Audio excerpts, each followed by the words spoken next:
تو اس کے لوگ اس پر بھی کرٹیسائز کر رہے ہوتے ہیں کہ آپ الٹیمیٹلی یا انڈائریکٹلی آپ پاکستان کو اپریشیٹ کر رہے ہیں. لیکن میں سمجھتا ہوں کہ پاکستان نے بہت اچھا رول پلے کیا ہے، اور اس ٹائم اگر دیکھیں تو پاکستان کی ایک بڑی ایک پیوٹل پوزیشن ہے کہ ایون جو لبنان والے ہیں ان کے بھی کمانڈر ان چیف وہ پاکستان کا دورہ کر رہے ہیں، ان کا جو صدر ہے وہ وزیر اعظم کے ساتھ رابطے میں ہوتے ہیں. باقی ایون اسرائیل جو ہے ان کی بھی یہ خواہش ہوتی ہے کہ ہمیں اگر کوئی کسی قسم کی کوئی گارنٹی ملنی ہے ایران کے حوالے سے یا جو چیزیں ہو رہی ہیں تو وہ بھی ہمیں پاکستان سے ملے. باقی جو عرب ممالک ہیں وہ سارے پاکستان کی طرف دیکھ رہے ہیں. ایون یو اے والے جو ہیں وہ کچھ دیر کے لیے انہوں نے کوئی رستہ اپنا بدلنے کی کوشش کی، لیکن کچھ اطلاعات ہیں کہ ادھر سے بھی کچھ لوگ پاکستان آئے ہوئے تھے. تو پاکستان کا الحمدللہ ایک بہت ایک بہتر پوزیشن میں ہے، یعنی کہ جنگ سے پہلے بھی پاکستان بہت اچھا تھا، لیکن اس سے ہمیں اوورآل بڑا ایڈوانٹیج ہوا ہے. ایران کے ساتھ ہمارے تعلقات جی مضبوط ہوئے ہیں. جو پہلے دونوں ممالک کے درمیان کچھ دوریاں پائی جاتی تھیں، ایک سرد موری تھی، وہ ختم ہوئی ہے. جو عرب ممالک ہیں وہ پاکستان پہ اب بہت زیادہ ٹرسٹ بھی کرتے ہیں اور بہت زیادہ انحصار بھی کرتے ہیں. تو اس سارے عمل میں اور یہ میں صرف ریجن کی بات نہیں کر رہا، ایون ٹرمپ جیسا شخص دیکھ لیں کہ جو کسی کو خاطر میں نہیں لاتا. ہوں ہمارے ہاں تو لوگ بالکل بعض اوقات انگریٹفل ہوتے ہیں ہوں کہ یہ ایسا شخص ہے کہ جو ایم بی ایس کے بارے میں اس نے غلط زبان استعمال کی، اس نے جو یو کے کا پرائم منسٹر اس کے بارے میں کی، فرانس کے پریزیڈنٹ کے بارے میں کی، جرمن چانسلر کے بارے میں کی، یوکرین کے بارے میں کی، اور کئی ممالک جو ہیں یعنی کہ وہ کسی کو خاطر میں نہیں لاتا. اور پاکستان کا جیسے جب بھی کوئی ذکر ہوتا ہے تو وہ اس طرح سے کرتا ہے کہ جیسے وہ کوئی بہانے کی تلاش میں ہے کہ ایسے جادو وہ جو سر چڑھ کر بولے، اس طرح اس کی پوزیشن ہے کہ وہ پاکستان کا اتنا فین بنا ہوا ہے. تو میرا خیال ہے کہ اوورآل یہ ہمارے لیے ہمیں بہت زیادہ فائدہ ہوا ہے. اب جو ہمارا ایک نیکسٹ اسٹیپ ہونا چاہیے کہ جو ہمیں گڈ ول اتنی زیادہ ملی ہے اس کو ہم فردر اکنامک اپرچونٹیز میں کیسے کنورٹ کر سکتے ہیں. صحیح. سید محمد علی صاحب، ایک تو بنیادی سوال کہ یہ جو معاہدہ ہوا ہے مشرق وسطیٰ کی سیاست میں، کیا یہ ایک بنیادی تبدیلی ثابت ہوگا، اور پاکستان کو کیسے اس سفارتی کامیابیوں کو پاکستان گین کر سکتا ہے؟ شکریہ مبشر. میں سمجھتا ہوں کہ اس جنگ اور اس معاہدے کے کافی دور رس اثرات مرتب ہوں گے، نہ صرف مشرق وسطیٰ پہ بلکہ عالمی سیاست اور سلامتی پہ. اس کو میں تھوڑا سا سٹرکچر کر دیتا ہوں. عالمی سطح پہ آپ دیکھیں کہ بنیادی طور پہ میں ایران کے خلاف جو جنگ تھی اس کو امریکہ کی ایک عالمی نظام پہ جو چین کا ابھرنا ہے اس کو ڈسرپٹ اور ڈیلے کرنے کی حکمت عملی کا ایک حصہ سمجھتا ہوں. اور جس طرح پہلے بھی میں نے ایک دفعہ گزارش کی ہے کہ وینیزویلا کی رجیم چینج اور پھر ایران کے خلاف جارحیت جو ہے یہ بنیادی طور پہ انرجی سیکیورٹی جو چین کی ہے اس پر ایک بڑی کاری ضرب لگانے کی ایک لانگ ٹرم امریکی عالمی حکمت عملی کا حصہ تھا جو کہ ایران کے معاملے میں کامیاب نہیں ہوا. دوسری بات یہ ہے کہ میں سمجھتا ہوں کہ ایک بہت بڑی بات جو جیو پولیٹیکلی اب ہم سامنے دیکھیں گے مشرق وسطیٰ میں، وہ تمام عرب ممالک جو ہیں جو کہ سیاسی اعتبار سے، معاشی اعتبار سے اور دفاعی اعتبار سے امریکہ پر انحصار کرتے تھے، ایک سیکیورٹی گارنٹیر سمجھتے تھے امریکہ کو، میں سمجھتا ہوں ان کے اعتماد کو کافی دھچکا پہنچا ہے. اور اب یوں لگتا ہے کہ آنے والے دنوں میں وہ اس کے دو اپروچز بلکہ 3 اپروچز سامنے آئیں گی. ایک بات جس طرح عمر چیمہ صاحب نے بھی کہا کہ پاکستان کے لیے بھی اس میں کئی اپرچونٹیز نکل رہی ہیں، لیکن ساتھ ہی ساتھ میں سمجھتا ہوں کہ جو سنجیدہ عرب جو رہنما ہیں مشرق وسطیٰ کے، وہ یہ ہمیشہ سمجھتے اور جانتے رہے ہیں کہ امریکہ اور مغربی طاقتیں جو ہیں وہ ہمیشہ تو یہاں پہ نہیں رہتی ہیں، وہ آتی ہیں، جنگ کرتی ہیں اور چلی جاتی ہیں، چاہے عراق پہ جنگ ہو، لیبیا پہ جنگ ہو، شام میں جنگ ہو. تو ان کے جو بھی خدشات اور تحفظات ایران کے ساتھ ہیں ان کو ایک تاریخی حقیقت کو وہ لوگ اگنور نہیں کرتے کہ جناب ہم نے رہنا تو ہے اس خطے میں ایران کے ساتھ، اور اب جبکہ امریکہ کی سلامتی کی گارنٹی ان کے پاس نہیں ہے تو بجائے اس کے کہ وہ ایران کے خلاف مخاصمت کو جاری رکھنے کے لیے کسی اور عالمی طاقت کا سہارا لیں، میں پر امید ہوں کہ اب ہمیں پچھلے چند دنوں میں بھی ایک امید کی کرن نظر آ رہی ہے کہ عرب ممالک جو ہیں وہ ایران کے ساتھ تعلقات کو بہتر بنانا چاہتے ہیں اور ان کی کشیدگی اور تناؤ میں کمی آ رہی ہے. اور اس کا سب سے بڑا ثبوت آج جو وزیر توانائی ہیں ایران کے، ان کا یہ بیان کہ قطر کے ساتھ جو ان کی انرجی کی گرڈ ہے اس کو بھی وہ انٹیگریٹ کرنا چاہتے ہیں.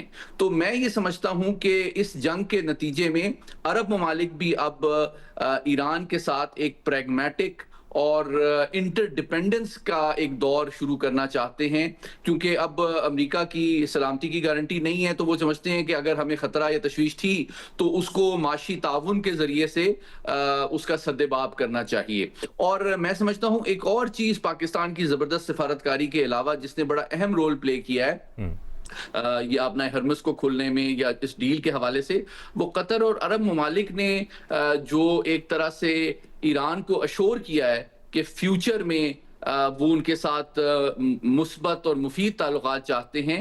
اس کی وجہ سے بھی ایران کی قیادت جو ہے وہ اس ڈیل کی جانب زیادہ مائل ہوئی ہے، اور ان کے بھی جو خدشات عرب ممالک کے حوالے سے رہے ہیں اس میں کسی حد تک کمی آئی ہے. تو اب ہم ایک ایسے دور میں سمجھتا ہوں داخل ہو رہے ہیں کہ ایران اور عرب ممالک کے درمیان جو کشیدگی ہے اس میں کمی آئے گی، تعاون کے مواقع بڑھیں گے. اور تیسری چیز ایک بہت امپورٹنٹ یہ ہے کہ اب چونکہ صدر ٹرمپ جو ہیں وہ ویسے بھی مڈل ایسٹ کے تو تیل پہ تو امریکہ کا انحصار ویسے بھی نہیں ہے، اور وہ خود یہ کہہ رہے تھے کہ امریکہ سے آپ کو تیل اور گیس لینی چاہیے جس کو چاہیے، اگر آپ کو عرب ممالک سے نہیں مل رہی تو اس نے ایک بڑی شدید تشویش عرب ممالک میں پیدا کی ہے کہ وہ جو پیٹرو ڈالر کے اوپر جو ایک بڑا گرینڈ بارگین 50 سال پر محیط تھا، جس میں جو مغربی کمپنیاں انویسٹ کرتی تھی تیل اور گیس میں عرب ممالک میں، اور اس کی آمدنی اور اس کی جو بچت ہے وہ امریکی بینکوں میں رکھی جاتی تھی، میں سمجھتا ہوں یہ جو پورا معاشی نظام ہے اس کو بھی میں سمجھتا ہوں ایک طرح سے تشکیل نو کے دور سے گزرنا پڑے گا.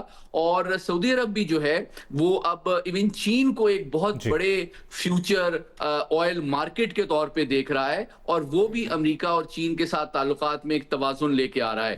تو میں سمجھتا ہوں، اور آخری بات سلامتی کے حوالے سے میں سمجھتا ہوں کہ اس میں بھی جو ہے کشیدگی میں جب کمی آئے گی تو جو خدشات دونوں ممالک کے کم ہوں گے، تو اس کے نتیجے میں پاکستان کا بھی ایک رول بڑھے گا. اور اب جو آنے والے دور میں عرب ممالک ہوں، ایران ہو، جو بھی ان کے نظریاتی اور تاریخی مسائل رہے ہیں اس کے باوجود اب وہ اس خطے میں ڈیسٹیبلائزنگ فورس کے طور پہ ایک کامن تھریٹ کو اسرائیل کو پہچان بھی گئے ہیں اور جان بھی گئے ہیں. اس وجہ سے میں سمجھتا ہوں ریجنلی اسرائیل کے لیے مسائل پیدا ہوں گے. اس کا ابراہیم ایکارڈ کا جو خواب تھا وہ سماجی، سیاسی، نفسیاتی اور تصویراتی اعتبار سے میں سمجھتا ہوں اس کو بہت بڑا دھچکا پہنچا ہے. تو اب ہم ڈیفینیٹلی ایک نئے دور میں شامل ہو رہے ہیں، داخل ہو رہے ہیں، اور پاکستان کو چاہیے کہ سماجی سطح پہ، معاشی سطح پہ ہماری ڈائسپورا اور پڑھا لکھا جو ہمارا طبقہ ہے، ابھی آپ دیکھیں ایم بی ایس کئی 100 ارب ڈالر کی انویسٹمنٹ کر کے ایک بہت بڑا ایک آئی ٹی انڈسٹری بھی وہاں ڈیولپ کر رہے ہیں. میں سمجھتا ہوں ہماری نوجوان جو نسل ہے، جو کمپیٹنٹ لوگ ہیں، ان کے لیے اس میں بہت ساری اپرچونٹیز آئیں گی. جس طرح کہ ابھی بجٹ میں بھی ہم نے اس توقع کا اعلان اظہار کیا ہے کہ آنے والے دنوں میں ہمیں سروس انڈسٹری اور آئی ٹی ایکسپورٹس کی طرف شفٹ کرنا چاہیے. تو میں پر امید ہوں کہ آنے والے دور میں نہ صرف ہمارا سیکیورٹی کا رول، امن کو برقرار رکھنے کے حوالے سے، بلکہ ساتھ ہی ساتھ ہماری ایکسپورٹس اور معاشی مواقع بھی بہت میں سمجھتا ہوں امید افزا میں امکانات دے. بالکل یقیناً. اور جس طرح صافی صاحب، سید محمد علی صاحب بھی بات کریں، سب کامیابیوں کا کریڈٹ پاکستان کو جاتا ہے، پاکستان کے کردار کو جاتا ہے. اور جس طرح امریکی صدر ڈونلڈ ٹرمپ نے ایران کے ساتھ معاہدے کو منصفانہ اور اچھا قرار دیا ہے، کیا مستقبل لگ رہا ہے آپ کو؟ مستقبل تو اب ایک تو ظاہری بات ہے ٹرمپ صاحب کے بیانات کو تو اتنی اہمیت نہیں دی جا سکتی، کیونکہ وہ تو ہر طرح کے بیانات دے دیتے ہیں، لیکن جب معاہدے کا متن سامنے آئے گا تو اس کے بعد پتہ چلے گا کہ اس کے مستقبل میں کیا اثرات مرتب ہوں گے. سر دست تو ہمیں یہ نظر آتا ہے کہ ایک تو ایران کا جو مستقبل ہے وہ تھوڑا سا اس کا رویہ جارحانہ ہو سکتا ہے، کیونکہ ایران یہ سمجھتا ہے کہ وہ یہ جنگ جیت چکا ہے، اگرچہ اس کے ہزاروں افراد شہید ہو چکے ہیں، ان کے رہبر شہید ہو چکے ہیں، لیکن چونکہ امریکہ اپنا کوئی مقصد حاصل نہیں کر سکا، تو اس لیے ایران ایک فاتحانہ ذہنیت کے ساتھ ابھی تک بھی مذاکرات کر رہا تھا، اور اس بات کا امکان ہے کہ آگے وہ جی سی سی کنٹریز کے ساتھ بھی فاتحانہ ذہنیت کے ساتھ وہ ڈیل کریں۔ اور ابنائے ہرمز کا بھی ابھی کلیئر نہیں ہے کہ اس میں ٹول کی بات طے ہوئی ہے یا کہ نہیں، بغیر ٹول کے اگرچہ ڈونلڈ ٹرمپ کہہ رہے ہیں، لیکن میں پھر یہ عرض کروں گا کہ صرف ڈونلڈ ٹرمپ کی بات پہ اعتبار نہیں کیا جا سکتا جب تک معاہدہ کا متن سامنے نہیں آتا۔ تو یہ ایک نیا ہتھیار جو کہ پہلے سے تھا، موجود تھا، لیکن ایران نے دریافت کر لیا ہے۔ اچھا، ایک اور چیز ہم تو یہ سمجھتے ہیں کہ امریکہ عرب ممالک کو سیکیورٹی فراہم نہیں کر سکا، اور اس کی وجہ سے بلکہ الٹا ان کے گھروں تک جنگ اگر آ گئی تو وہ امریکہ کی وجہ سے آ گئی اور اسرائیل کی وجہ سے آ گئی۔ لیکن ایک دوسرا پہلو بھی ہے، اور وہ یہ کہ ان کو اگر بچایا بھی ہے تو وہ امریکہ کے فراہم کردہ اور امریکہ سے لیے گئے دفاعی سسٹم نے ہی عرب ممالک کو بچایا ہے۔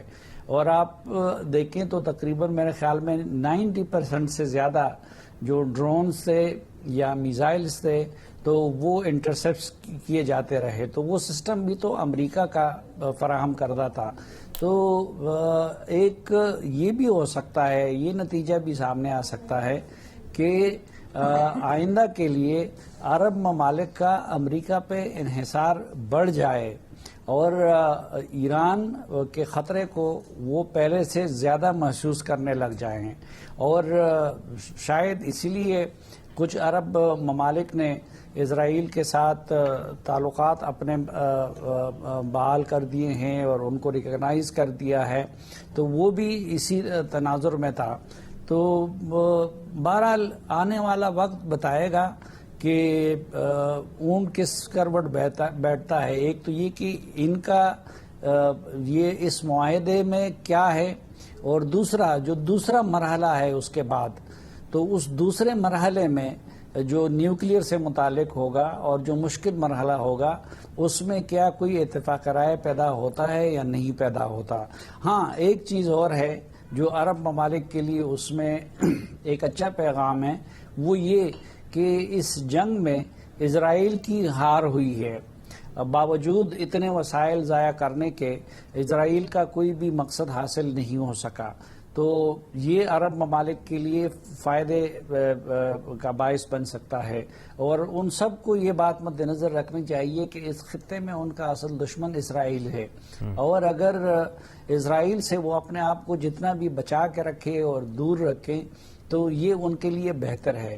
اور یہ توقع کی جاتی ہے کہ جو باقی عرب ممالک ہیں وہ اسرائیل سے اپنے آپ کو دور رکھیں گے۔ جو چین کی بات محمد علی صاحب نے کی ہے، تو یہ بات اپنی جگہ پہ درست ہے کہ چین اور روس کو اس جنگ سے فائدہ بہت ہوا ہے، اور امریکہ کی عالمی طاقت ہونے کی جو پوزیشن تھی اس پہ کئی سوال اٹھ گئے ہیں، اور چین کو بہرحال فائدہ ہو گیا ہے۔ چین پہلے بھی ایران سے تیل لیتا رہا، لیکن اب اگر پابندیاں ہٹ جائیں گی تو اس میں ایران کے لیے دوسرے جگہ سے بھی مارکیٹ سامنے آ جائے گی، لیکن چین بہرحال اس پورے قضیے میں اس کا نقصان کوئی نہیں ہوا، اور جو اس کا حریف تھا تو اس حریف کی 70-80 ارب ڈالر کا نقصان بھی ہو گیا، اور اس کی سپر پاور ہونے کی پوزیشن سے متعلق بھی سوالات اٹھنے لگے، اور لوگ یہ کہنے لگے کہ جی ایران جیسے ملک کو اگر وہ نہیں ہرا سکے اور ادھر اپنے مقاصد حاصل نہیں کر سکے تو یہ کیسا سپر پاور ہے۔ وینزویلا کو کوئی اتنا بڑا کارنامہ نہیں سمجھتا، اور پاکستان کے حساب سے ایک جو نئی چیز سامنے آئی ہے وہ انڈیا کی نئی پوزیشن ہے کیونکہ انڈیا ماضی میں ایران کے نہایت قریب تھا اور اس کے لیے چابہار بنا رہا تھا، یہ ساری چیزیں ہو رہی تھی. اس کا افغانستان کے ساتھ روٹ کے طور پہ بھی وہ ایران کو استعمال کر رہا تھا. لیکن انڈیا نے ایک تو اس جنگ میں بڑی بے وفائی کی ایران کے ساتھ، اور حتیٰ کہ ان کے رہبر سے متعلق تعزیتی بیان بھی جاری نہیں کیا. دوسرا، اس جنگ کے شروع ہونے سے ایک دن پہلے نریندر مودی جو ہیں وہ اسرائیل کے دورے پہ گئے اور ادھر دونوں نے ایک دوسرے کو تبکیاں دی، اور بعد میں بھی جنگ کے دوران ان کا رویہ وہ ایسا نظر آ رہا تھا کہ جیسے اس کی ہمدردیاں اسرائیل کے ساتھ ہیں، اگرچہ پھر بھی تیل ایران سے لینے کی کوشش کر رہا تھا. تو میرے خیال میں یہ ایک پازیٹو پہلو سامنے آیا ہے کہ ایران اور پاکستان کی قربت پیدا ہوئی ہے، اور ہمیں توقع ہے کہ انڈیا اور ایران کی ماضی جیسی قربت دوبارہ پیدا نہیں ہو سکتی. اس بات پر کامنٹ لیں گے ہم سید محمد علی صاحب کا بھی، لیکن شامل گفتگو پہلے کریں گے ارشاد بھٹی صاحب کو. ارشاد بھٹی صاحب، امریکی صدر کہہ رہے ہیں کہ معاہدے کے پورے مشرق وسطیٰ میں مثبت نتائج برآمد ہوں گے، اس سے خطے میں بڑی کامیابیاں حاصل کر سکتے ہیں. آپ کو کیا لگتا ہے بنیادی تبدیلی ثابت ہوگا یہ معاہدہ مشرق وسطیٰ میں؟ جناب اسپیکر، آپ کے سوال پر آنے سے پہلے دو باتیں جو ابھی آپ نے سوال بھی کیے اور جواب بھی آپ کو ملے، ایک پاکستان کا کردار اور دوسرا حتمی معاہدے تک بات پہنچنا. پاکستان نے انڈاؤٹیبلی کمال کا کردار ادا کیا، تاریخ ساز کردار ادا کیا، اور پاکستان آج دنیا میں ایک باوقار ملک کے طور پر جانا جاتا ہے، اور پاکستان کی چاروں طرف تعریف ہو رہی ہے. اور پاکستان جو کل تک عالمی تنہائی کا شکار تھا، آج پورا عالم اس کے ارد گرد گھوم رہا ہے. لیکن یہاں سے آگے ہماری میں اکثر کہتا ہوں کہ ہم لیڈر لیس قوم ہیں. ہمیں ایک عرصے سے کوئی لیڈر نہیں ملا. قوم میں، ملک میں سب کچھ ہے، اس قوم میں سب کچھ ہے، اور ہمارے پاس ہر نعمت ہے اللہ کی، لیکن اوپر جو بیٹھے ہوئے ہیں ان کا ایک ہی کام ہے، ادھر سے پیسے لینا ادھر دینا، ادھر سے پیسے لینا ادھر دینا، اور ادھر ٹیکس لگا دینا، ادھر اپنے اخراجات بڑھا لینا. تو سوال یہ پیدا ہوتا ہے، اور بڑا سوال ہے کہ یہ کیا طفل تسلیاں ہی رہیں گی، ہمارے تجزیوں میں اچھی اچھی باتیں رہیں گی، یا ہم اس سنہری موقع کو اپنے مفادات میں ڈھال پائیں گے. ہمارا سب سے بڑا پرابلم کیا ہے؟ ہمارا سب سے بڑا پرابلم ہے ہماری معیشت. اور ہم اس وقت پوری دنیا میں جو رول کردار ادا کر رہے ہیں، جو ہمارا رول ہے، اس میں ہماری معیشت کو ایک جھٹکا لگ جائے پازیٹیو تو ہم کہیں سے کہیں پہنچ سکتے ہیں. امریکہ ہماری تعریفیں کر رہا ہے، صدر ٹرمپ اتنی وہ میرا خیال سے اپنی تعریفیں نہیں کرتے جتنی ہماری کر رہے ہیں. اور سعودی عرب، اس سے ہمارا دفاعی معاہدہ ہے. ایران اب تشکر پاکستان کے نعرے ہیں، اور ایران کی اسمبلی میں بھی اور ایران کے تہران سکوائر پر بھی. اور بھارت ایران سے آلموسٹ آؤٹ ہو چکا ہے. اور عرب ملکوں میں پاکستان کی اہمیت بہت واضح ہے. لیکن کیا اس کو، ان ساری چیزوں کو ہم اپنے معاشی معاملات میں بدل پائیں گے؟ مجھے بہت خدشات ہیں، مجھے بہت تشویش ہے. اللہ کرے میں غلط ہوں، لیکن ہم ہمیشہ مواقع ضائع کر دیتے ہیں. ہم صرف ایک یعنی جو ہمارے اصل مسائل ہیں اس پر نہیں فوکس کر پاتے. اور یہ دنیا جذبات کی نہیں ہے، مفادات کی ہے. تو ہمیں آج اپنے مفادات پورے کرنے ہیں. ہم نے اپنی معیشت بہتر کرنی ہے. ہماری معیشت بہتر ہو جائے گی تو 50% مسائل ہمارے حل ہو جائیں گے. اور دوسری بات، حتمی معاہدے تک پہنچنا. ابھی یہ ابتدا ہے. اگر 19 جون کو مفاہمتی یادداشت پر دستخط ہو جاتے ہیں تو یہ ابتدا ہے. اس کے بعد اصل سفر شروع ہونا ہے. اس کے بعد 4-5 رکاوٹیں ہیں، کئی بار ڈسکس کر چکے ہیں. ٹرمپ مزاج بہت بڑی رکاوٹ ہے. اسرائیل اور صہیونی لابی بہت بڑی رکاوٹ ہے.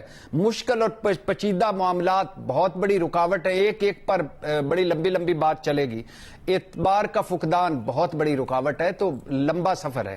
جہاں تک آپ کا سوال ہے، اور کسی سیانے نے کہا تھا کہ مشرق وسطیٰ کی سیاست ہمیشہ سے ریت پر لکھی ایک تحریر کی طرح ہوتی ہے. ہوا چلتی ہے تو نقش بدل جاتے ہیں. پھر سے ہوا چلی ہے اور یہ ہوا محسوس کی جا رہی ہے مشرق وسطیٰ میں بھی اور پوری دنیا میں بھی. آپ ذرا ایک مختصر کر کے اس کا جائزہ لے لیں تو آپ کو چیزیں واضح ہو جائیں گی. ایران سعودی عرب کے تعلقات میں دن بدن بہتری، یہ بہت بڑی اہم ڈیولپمنٹ ہے اس خطے میں.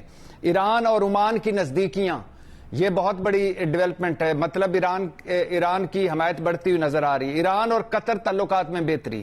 گزشتہ چند دنوں میں ایران کا یو اے ای پر حملے نہ کرنا اور یو اے ای کی طرف سے $3 ارب کا ایران پہنچنا، یہ بڑی ڈیولپمنٹ ہے. اب یک طرفہ طور پر امریکہ سے تعلقات نہیں رہیں گے عرب ملکوں کے، بدلاؤ شروع ہو چکا ہے. اب اسرائیل کو سب اتنی آسانی سے، جیسے پہلے لگ رہا تھا ٹرمپ امن بورڈ بنا پھر ابراہم اکارڈ آ گیا تو ایک کنفیوژن تھی، اب وہ کنفیوژن دور ہو چکی ہے. اسرائیل تنہا ہے، پہلی مرتبہ امریکہ اسرائیل سے دوری پر ہے. پہلی مرتبہ امریکی عوام اسرائیل کی حمایت میں اتنے سرگرم نہیں ہیں جتنے پہلے تھے. پرانے اتحاد ٹوٹیں گے جناب اسپیکر، نئے اتحاد بنیں گے، نئے سیاسی اور معاشی بلاک بنیں گے. یو اے ای کا اوپیک سے نکلنا، سعودی عرب کا امریکہ سے ایک قدم پیچھے ہٹنا، سعودی پاک معاہدہ، اسرائیل یو اے ای اور بھارت، پاکستان سعودی عرب قطر ترکیہ اور ایران ایک بلاک بن سکتا ہے. تو مشرق وسطیٰ کی سیاست بدل چکی ہے، معاہدے یا مفاہمتی یادداشت سے پہلے ہی بدل چکی ہے اور یہ مزید بدلے گی. اور آخری بات، عرب ملک اپنے سارے انڈے امریکی باسکٹ میں نہیں رکھیں گے، وہ روس اور چین کی طرف بھی دیکھیں گے. اور پاکستان کا کردار بڑا اہم ہو سکتا ہے آگے چل کر، اور اس کردار کو ہم نے ڈھالنا ہے اپنے معاشی مفادات میں. یہ ہر قدم پر، ہر لمحے اور ہر گھڑی ہمیں یاد رکھنا ہوگا. صحیح، بنیادی سوال پر ہم نے بات کی ہے. ایک بریک لیتے ہیں، بریک کے بعد یوٹیوب پر آپ کی جانب سے جو سوالات پوچھے گئے ہیں وہ اپنے تجزیہ کاروں کے سامنے رکھیں گے. ساتھ رہیے. بریک کے بعد پروگرام میں ایک بار پھر آپ کو خوش آمدید کہیں گے. یوٹیوب پر آپ کی جانب سے جو سوالات پوچھے گئے ہیں ہمارے پینل سے وہ سامنے رکھتے ہیں. ارشاد بھٹی صاحب، آپ سے یہ سوال ہے کہ پیپلز پارٹی نے دعویٰ کیا ہے کہ مشاورت کے دوران جو بجٹ تجاویز اور اعداد و شمار بتائے گئے تھے قومی اسمبلی میں پیش کیے جانے والے بجٹ میں ان سے نمایاں فرق موجود ہے. بلاول بھٹو نے بجٹ پر اپنی تقریر بھی ملتوی کر دی. سوال یہ ہے کہ پیپلز پارٹی اور نون لیگ میں بار بار ناراضی کی وجہ صرف بجٹ ہے یا کچھ اور ہے؟ بالکل بھی نہیں، صرف بجٹ بالکل بھی نہیں ہے، اور بھی معاملات ہیں. اس میں گلگت بلتستان حکومت سازی بھی ہو سکتی ہے اور ہے، آزاد جموں کشمیر کا معاملہ بھی ہو سکتا ہے، پنجاب میں جو پیپلز پارٹی کو گلے ہیں وہ بھی ہو سکتے ہیں، 28ویں آئینی ترمیم بھی ہو سکتی ہے. پیپلز پارٹی کا خیال ہے کہ انہیں بہت سارے معاملات میں نظر انداز کیا جا رہا ہے، ان سے مشاورت نہیں کی جاتی، وہ بھی ہے. اور پھر پیپلز پارٹی بہت سیانی پارٹی ہے، آصف علی زرداری صاحب لیڈ کر رہے ہیں ان کو، تو ہواؤں کا رخ وہ پہچانتے بھی ہیں اور وہ دیکھ رہے ہیں کہ مسلم لیگ اس وقت بڑی مشکل میں پھنسی ہوئی ہے، معاشی محاذ پر اور سیاسی محاذ پر. یہ امریکہ ایران کا جب معاملہ ذرا سیٹل ہوتا ہے تو واپس جب آئے گی بات ہماری اپنی سیاست پر، ہماری اپنی معیشت پر، ہمارے اپنے معاملات پر، تو اس وقت پتہ چلے گا آٹے دال کا بھاؤ کیا ہے. تو بہت ساری مشکلات ہیں اور پیپلز پارٹی ان ساروں کو بھانپ رہی ہے. اور آپ قومی اسمبلی میں پارلیمانی پارٹی پیپلز پارٹی کی جو اپنے ایم این ایز ہیں ان سے بلاول بھٹو کے خطاب کا متن نکال کر دیکھ لیں، آپ کو واضح نظر آ جائے گا. اور ان کے جو پریس کانفرنس کا وہ ایک کلپ جس میں وہ بتا رہے ہیں کہ مسلم لیگ کی کتنی جی بی میں نشستیں ہیں اور مسلم لیگ کیا پنجاب کی طرح حکومت بنانا چاہتی ہے جی بی میں، اور بہت سارے معاملات ہیں. تو صرف بجٹ نہیں ہے. اور ناراضیاں یہ دور ہو جائیں گی، معاملات حل ہو جائیں گے آپ کو لگتا ہے آنے والے دنوں میں؟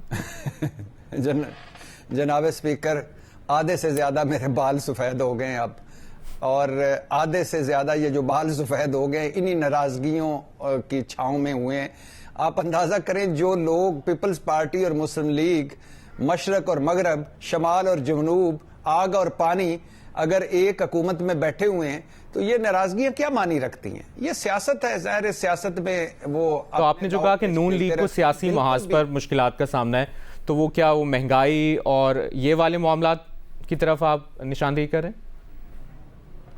جی ڈیفینیٹلی. اگر آپ دیکھیے نا کہ گورننس پرفارمنس، حکومت کی اگر بہتر ہوتی ہے تو وہ باقی معاملات پر بھی ذرا بہتر کر لیتی ہے. سیاست پر اس کی مکمل گرفت ہوتی ہے تو باقی معاملات کو بھی وہ ہینڈل کر لیتی ہے.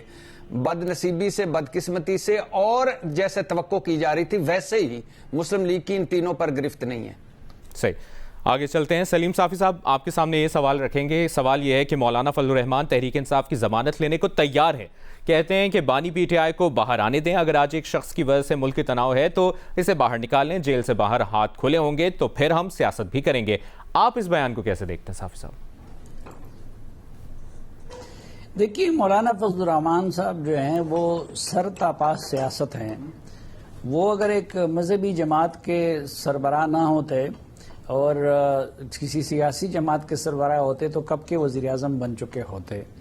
ان کی سوچ سیاسی ہوتی ہے، ان کی اپروچ سیاسی ہوتی ہے، وہ ڈیلنگ ان کی سیاسی ہوتی ہے. وہ کبھی دروازے بند نہیں کرتے، وہ کبھی انتہا تک نہیں جاتے، نہ کسی کی رفاقت میں اور نہ کسی کی مخالفت میں. تو اگرچہ عمران خان صاحب اور مولانا فضل الرحمان صاحب کی ہسٹری بڑی تلخ رہی ہے، اور آج سے نہیں یا چند سالوں سے نہیں بلکہ 2011-12 سے مولانا فضل الرحمان صاحب وہ کنسپیریسی تھیوریز پہ بھی یقین رکھتے تھے، اور ان کا رویہ عمران خان صاحب سے متعلق وہ بہت سخت تھا. اور اس کے جواب میں عمران خان صاحب نے بھی مولانا ڈیزل کہہ کے اور اس طرح کے القابات دے کے، اور ان کی جماعت کے دیگر لوگوں نے بھی مولانا فضل الرحمان صاحب کے خلاف خوب پروپیگنڈا کیا. لیکن اب ایک تو یہ ہے کہ گزشتہ الیکشن کے بعد دونوں ایک کشتی کے سوار ہیں. وہ بھی اپوزیشن میں ہیں اور یہ بھی اپوزیشن میں ہیں. اور مولانا چونکہ ان چیزوں پہ بلیو نہیں رکھتے کہ جیلوں میں ڈالا جائے اور سزائیں دی جائیں اور غیر سیاسی طریقوں سے کسی پولیٹیکل لیڈر کو آؤٹ کر دیا جائے، تو اسی لیے وہ یہ کہتے ہیں کہ عمران خان صاحب کو باہر آنے دیا جائے تاکہ سیاسی میدان میں وہ ان کا مقابلہ کر سکے. ٹھیک ہے، ایک بریک لیتے ہیں، دیگر سوالات بھی شامل کریں گے. ہمارے ساتھ رہیے. بریک کے بعد ایک بار پھر پروگرام میں آپ کو خوش آمدید کہیں گے. عمر چیمہ صاحب آپ کے سامنے یہ سوال رکھیں گے. سوال یہ ہے کہ برطانیہ میں 16 سال سے کم عمر بچوں کے لیے سوشل میڈیا پر کا اعلان کیا گیا ہے. کیا یہ پابندی مؤثر اقدام؟ دیکھیں، یہ تو اس ٹائم پوری دنیا میں ایک ٹرینڈ چل رہا ہے. یہ آسٹریلیا سے شروع ہوا، فرانس میں پابندی لگی، کینیڈا میں پابندی لگی، انڈونیشیا میں لگی، ملیشیا میں لگی، اور بھی کوئی میرے خیال 2-3 ممالک ہیں جدھر لگی ہے.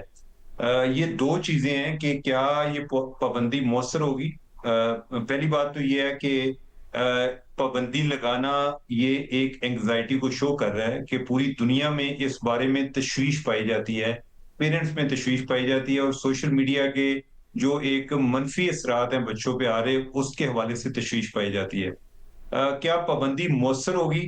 میرا نہیں خیال کہ پوری طرح سے مؤثر ہوگی، کیونکہ جو نئی نسل ہے وہ اپنے پیرنٹس سے زیادہ ٹیک سیوی ہے، اور وہ چور دروازے بھی تلاش کر لیتے ہیں کہ کس طریقے سے انہوں نے اس پابندی کو وائلیٹ کرنا ہے. ایک اس کے ساتھ ساتھ پیرنٹس جو ہیں ان کے لیے بھی ایک لیسن ہے کہ جب اگر پیرنٹس خود ہر ٹائم فون لے کے بیٹھے ہوں گے تو بچے کیا کریں؟ یا تو بچوں کے ساتھ کھیلیں، ان کو انگیج کریں. تو ہوتا یہ ہے کہ پیرنٹس یہ نہیں چاہتے کہ انہیں خود ذمہ داری لینی پڑے. وہ چاہتے ہیں کہ کوئی ریاست کی طرف سے کوئی قانون بن جائے، کوئی اللہ کرے کہ یہ دیکھ نہ سکے، ہم خود ہی دیکھتے رہیں. تو یہ جو ہے نا، پیرنٹس کو میرے خیال ان کو بھی آگے آنا پڑے گا. باقی جو پابندیاں ہیں اس کے بغیر غیر مؤثر ہوگی. صرف پابندیاں لگانے سے چیزیں ٹھیک نہیں ہوں گی. اور میں ایک اور چیز میں مبشر کہنا چاہوں گا. میں سوشل میڈیا خود استعمال کرتا ہوں، میں سوشل میڈیا کا ناقد بھی ہوں، لیکن میں نے سوشل میڈیا سے بہت فائدہ بھی حاصل کیا ہے. اب یہ آپ پر بھی ڈیپینڈ کرتا ہے کہ آپ سوشل میڈیا کا استعمال کیا کرتے ہیں. اے آئی بھی آ گئی ہے، میں تو بہت زیادہ اس کا پازیٹیو استعمال کر رہا ہوں، میں بہت ساری چیزیں نہیں سیکھتا ہوں. تو یہ بھی ایک یہ چیز امپورٹنٹ ہے، اور یہ پرسن ٹو پرسن ویری کرتی ہے. اب اکثریت سے ہم یہ بھی توقع نہیں کر سکتے کہ وہ بڑا اس کا پروڈکٹیو یوز کریں گے. اس کا پھر کیا ہوتا ہے جی، پابندیاں لگائی جاتی ہیں. لیکن جہاں تک بچوں کا معاملہ ہے ان کے ٹھیک۔ لیے سب سے بڑے رول ماڈل ان کے پیرنٹس ہوتے ہیں. بالکل پیرنٹس کو خود انیشیٹو لینا چاہیے, خود بھی اپنے آپ پر پابندی لگانی چاہیے, تاکہ جب بچوں کے ساتھ بیٹھے ہوں تو خود موبائل لے کے اگر بیٹھیں گے تو بچے تو خود ایسے ہی وہ بھی تلاش کریں گے, ہو سکتا ہے ابا جی کا فون استعمال کرتے رہیں. بالکل ایسے ہی ہے. آگے بڑھتے ہیں. محمد علی صاحب, آپ کے سامنے سوال یہ رکھیں گے کہ پاکستان کی حالیہ سفارتی پیش رفت خاص طور پر ایران امریکہ تنازع میں ثالثی اور دیگر فورمز کے بعد کانگریس سمیت اپوزیشن مودی پر الزام لگا رہی ہے کہ ان کی پاکستان کو تنہا کرنے کی پالیسی ناکام ہو گئی. یہ تنقید بھی ہو رہی ہے کہ مودی بھارت کو عالمی فورمز پر غیر اہم بنا رہے ہیں. کیا داخلی دباؤ مودی کو اپنی خارجہ پالیسی تبدیل کرنے پر مجبور کر سکتا ہے؟ اہم سوال ہے آپ کا. میں سمجھتا ہوں کہ دیکھیں, یہ جو امریکہ ایران کی اور اسرائیل کی جنگ تھی, اس میں دو ونر سامنے آئے ہیں اور دو ورسٹ لوزر سامنے آئے ہیں. دیکھیں, ایران نے اسرائیل اور امریکہ کے جو مفادات اور اہداف تھے ان کو کامیابی سے ناکام بنایا ہے.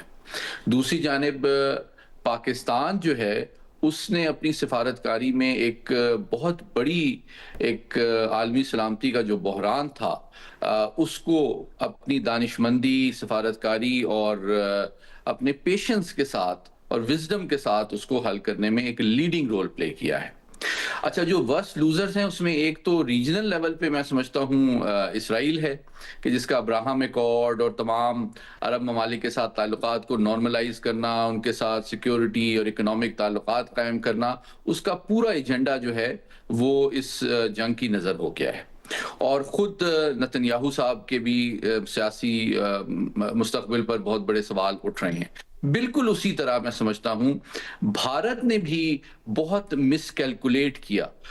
اسرائیل کے ساتھ تعاون کرنا اور وزیر اعظم مودی کا اس جنگ سے ایک دن قبل نتن یاہو سے ملنے کے لیے تل اویو کا دورہ کرنا, اس کی نہ صرف پرائرٹی شو کرتا ہے جی, بلکہ ان کا ایک بہت بڑا انٹیلیجنس فیلئر بھی شو کرتا ہے. کہ ان کی انٹیلیجنس کی یہ اسیسمنٹ تھی کہ جناب یہ اسرائیل امریکہ مل کے تو ایران کو فارغ کر دیں گے. اتنی بڑی انٹیلیجنس فیلئر جو ہے وہ اس کے نتیجے میں نہ صرف اس خطے میں بھارتی تصویراتی, معاشی اور سفارتی تعلقات کو بہت بڑا نقصان پہنچا ہے. اور جس طرح پہلے بھی کہا گیا کہ ایران کے اندر بھی اس کی سپیس کم ہو گئی ہے. عرب ممالک بھی اب اس کو تشویش سے دیکھ رہے ہیں, بلکہ ان کے جو را کے ایجنٹس وہاں پکڑے جا رہے ہیں ان کو بھی اب وہ تشویش کی نگاہ سے دیکھ رہے ہیں. بلکہ آخری بات یہ کہ آپ دیکھیں کہ ابھی حال ہی میں امریکی جہاز نے بھی ایسے جہاز پہ حملہ کیا جس میں بھارتی ملاح موجود تھے. تو بیک وقت وہ ایران, عرب ممالک اور امریکہ کا اعتماد کھو چکا ہے. بہت بہت شکریہ ہمارے تجزیہ کاروں کا. ناظرین, کا پروگرام رپورٹ کارڈ دیکھنے کا اپنا خیال رکھیے گا. اجازت دیجیے, اللہ حافظ.